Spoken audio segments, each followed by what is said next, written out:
ಪೌಲನು ಗಲಾತ್ಯದವರಿಗೆ ಬರೆದ ಪತ್ರಿಕೆ ಅಧ್ಯಾಯ 6. ಸಹೋದರರೇ, ನಿಮ್ಮಲ್ಲಿ ಯಾರಾದರೂ ಯಾವುದೋ ಒಂದು ದೋಷದಲ್ಲಿ ಸಿಕ್ಕಿದರೆ ಅಂಥವನನ್ನು ಆತ್ಮನಿಂದ ನಡೆಸಿಕೊಳ್ಳುವ ನೀವು ಶಾಂತ ಭಾವದಿಂದ ತಿದ್ದಿ ಸರಿಮಾಡಿರಿ. ನೀನಾದರೂ ದುಷ್ಪ್ರೇರಣೆಗೆ ಒಳಗಾಗದಂತೆ ನಿನ್ನ ವಿಷಯದಲ್ಲಿ ಎಚ್ಚರಿಕೆಯಾಗಿರು. ಒಬ್ಬರು ಮತ್ತೊಬ್ಬರ ಭಾರವನ್ನು ಹೊತ್ತುಕೊಳ್ಳಲಿ. ಹೀಗೆ ಕ್ರಿಸ್ತನ ನಿಯಮವನ್ನು ನೆರವೇರಿಸಿರಿ. ಯಾವನಾದರೂ ಅಲ್ಪನಾಗಿದ್ದು ತಾನು ದೊಡ್ಡವನೆಂದು ಭಾವಿಸಿಕೊಂಡರೆ ತನ್ನನ್ನು ತಾನೇ ಮೋಸಗೊಳಿಸಿದವನಾಗಿದ್ದಾನೆ. ಪ್ರತಿಯೊಬ್ಬನು ತಾನು ಮಾಡಿದ ಕೆಲಸವನ್ನು ಪರಿಶೋಧಿಸಲಿ. ಆಗ ಅವನು ತನ್ನ ನಿಮಿತ್ತದಿಂದ ಹೆಚ್ಚಳಪಡುವುದಕ್ಕೆ ಆಸ್ಪದವಾಗುವುದೇ ಹೊರತು ಮತ್ತೊಬ್ಬರ ನಿಮಿತ್ತದಿಂದಾಗುವುದಿಲ್ಲ. ಯಾಕಂದರೆ ಪ್ರತಿಯೊಬ್ಬನು ಸ್ವಂತ ಹೊರೆಯನ್ನು ಹೊತ್ತುಕೊಳ್ಳಬೇಕು. ದೇವರ ವಾಕ್ಯದಲ್ಲಿ ಉಪದೇಶ ಹೊಂದುವವನು ಉಪದೇಶ ಮಾಡುವವನಿಗೆ ತನಗಿರುವ ಎಲ್ಲ ಒಳ್ಳೆಯವುಗಳಲ್ಲಿ ಪಾಲುಕೊಡಲಿ. ಮೋಸ ಹೋಗಬೇಡಿರಿ. ದೇವರು ತಿರಸ್ಕಾರ ಸಹಿಸುವವನಲ್ಲ. ಮನುಷ್ಯನು ತಾನು ಏನು ಬಿತ್ತುತ್ತಾನೋ ಅದನ್ನೇ ಕೊಯ್ಯಬೇಕು. ತನ್ನ ಶರೀರ ಭಾವವನ್ನು ಕುರಿತು ಬಿತ್ತುವವನು ಆ ಭಾವದಿಂದ ನಾಶನವನ್ನು ಕೊಯ್ಯುವನು.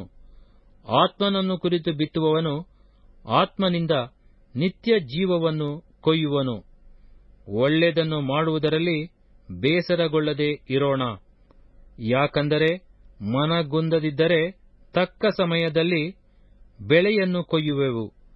ಆದದರಿಂದ ಸಮಯವಿರಲಾಗಿ ಎಲ್ಲರಿಗೆ ಒಳ್ಳೆಯದನ್ನು ಮಾಡೋಣ. ಮುಖ್ಯವಾಗಿ ಒಂದೇ ಮನೆಯವರಂತಿರುವ ಕ್ರಿಸ್ತ ನಂಬಿಕೆಯುಳ್ಳವರಿಗೆ ಮಾಡೋಣ. ಕಡೇ ಮಾತುಗಳು.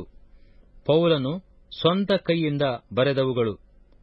ಇಗೋ, ಸ್ವಂತ ಕೈಯಿಂದ ಎಂಥ ದೊಡ್ಡ ಅಕ್ಷರಗಳಲ್ಲಿ ನಿಮಗೆ ಬರೆಯುತ್ತಾ ಇದ್ದೇನೆ.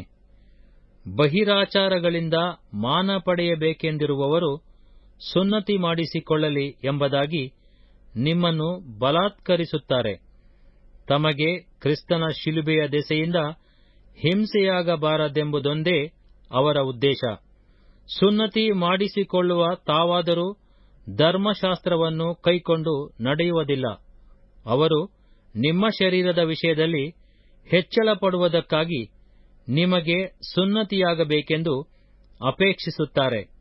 ನನಗಾದರೋ ನಮ್ಮ ಕರ್ತನಾದ ಯೇಸು ಕ್ರಿಸ್ತನ ಶಿಲುಬೆಯ ವಿಷಯದಲ್ಲಿ ಹೊರತು ಹೆಚ್ಚಳಪಡುವುದು ಬೇಡವೇ ಬೇಡ.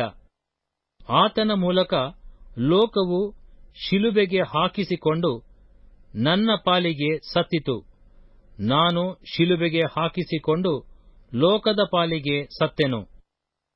ಸುನ್ನತಿಯಾಗುವುದರಲ್ಲಿ ಏನೂ ಇಲ್ಲ, ಸುನ್ನತಿಯಾಗದೇ ಇರುವುದರಲ್ಲಿಯೂ ಏನೂ ಇಲ್ಲ. ಹೊಸ ಸೃಷ್ಟಿಯೇ ಬೇಕು.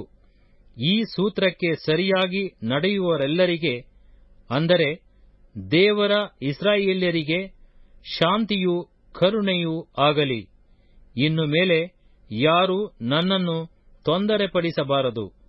ನನ್ನ ದೇಹದಲ್ಲಿ ಯೇಸುವಿನ ಮುದ್ರೆಗಳು ಹಾಕಿರುತ್ತವಲ್ಲ. ಸಹೋದರರೇ, ನಮ್ಮ ಕರ್ತನಾದ ಯೇಸು ಕ್ರಿಸ್ತನ ಕೃಪೆಯು ನಿಮ್ಮ ಆತ್ಮದೊಂದಿಗಿರಲಿ. ಆಮೆನ್.